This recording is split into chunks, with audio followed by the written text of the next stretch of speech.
Alright, I'm going to tie a Montana Nymph, and I'm starting off with a size 12, and that's actually a streamer hook. This is a little bit longer bodied fly. So I'm starting off with a size 12 streamer hook in the vise, and I am going to add some additional weight to this. I'm just going to take some turns of my lead here, and looking at maybe 6 to 8 turns of my lead wire.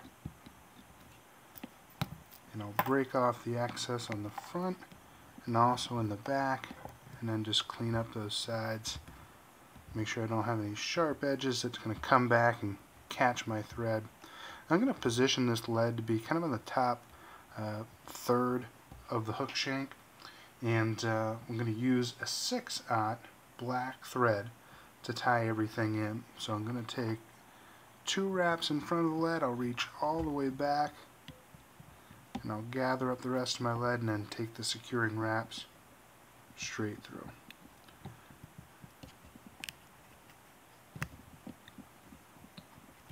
Then I can come back through and trim off my excess. I'm going to put a tail into this, and the tail that I'm going to use is just some black hackle. So I've got my black hackle here, and I'm going to pull off maybe just a small section,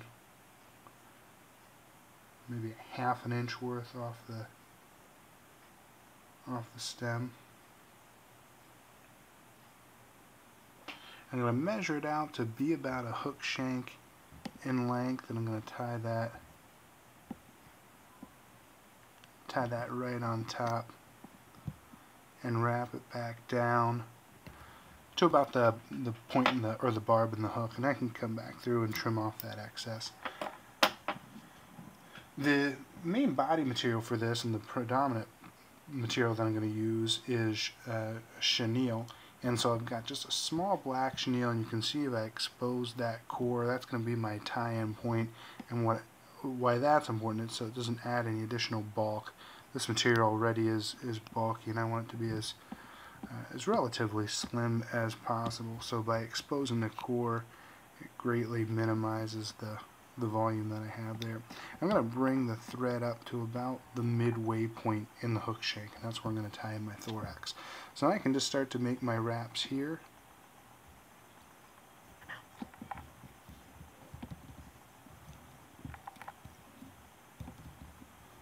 Just side by side wraps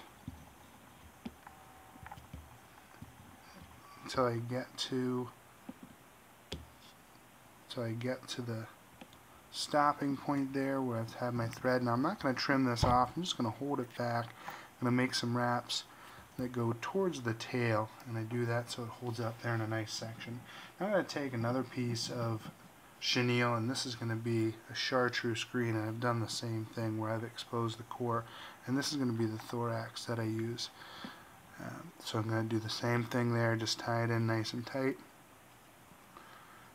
And the last piece then, for the legs, I'm going to take just a dry fly hackle, and again this is going to be in a black, and I'm just going to take a section of that off that matches, and I'm going to clean up the bottom and just expose the stem so I have a good tie-in point there as well. So just get that tied in right to the side. And then I'll bring my thread down just to behind the eye. Now I can start to bring my thorax through. So I'm just going to take nice even wraps again all the way through until I get to the top, and then I'll bring that up and tie that off. Take some over top, and I'll take a couple underneath. So that way when I cut it off, I don't have any that are hanging over the eye. Now I can come back through with my hackle.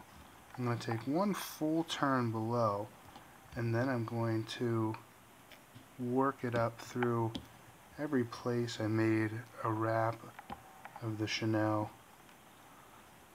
I'm going to do the same with the hackle, and I'll bring it up to the top, and then I can tie that off.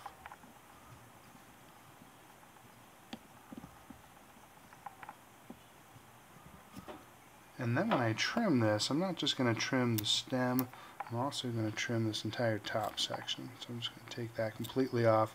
The only hackle that I'm going to have exposed is going to be the bottom where the legs are. Now I can take this piece that I've been leaving hang there, and I can pull that straight over the back. And I can take a wrap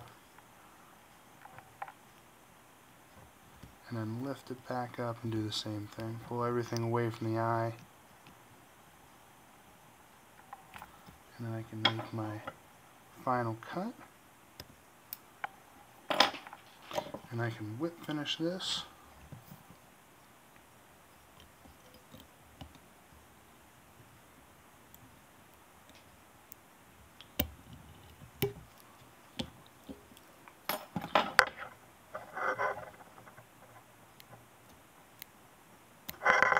And then trim off the excess. And if you like to use head cement, this is the time to do it. So I'll just put one little drop on the top here, just to hold everything together.